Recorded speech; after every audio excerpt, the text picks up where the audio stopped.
Hei, olen Tapani Salovesi, 31 vuotta, sairaanhoitaja Kuopiosta.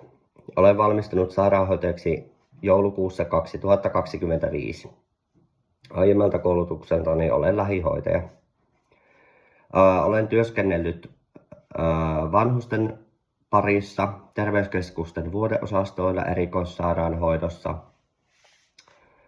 ja kotihoidossa. Olen avoin, yhteistyökykyinen ja tulen hyvin toimeen erilaisten ihmisten kanssa. Lähellä sydäntäni ovat haavanhoitoon, potilastyöhön ja työyhteisön hyvinvointiin liittyvät asiat.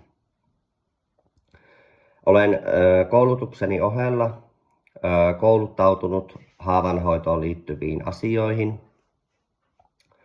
ja erilaisten haavanhoitopäivien kautta saanut lisää oppia. Vapaa-ajallani harrastan ulkoilua metsässä ja koiran kanssa lenkkeilyä. Mikäli kiinnostuit tästä työhakemuksesta, alla löytyvät yhteystietoni. Kiitos.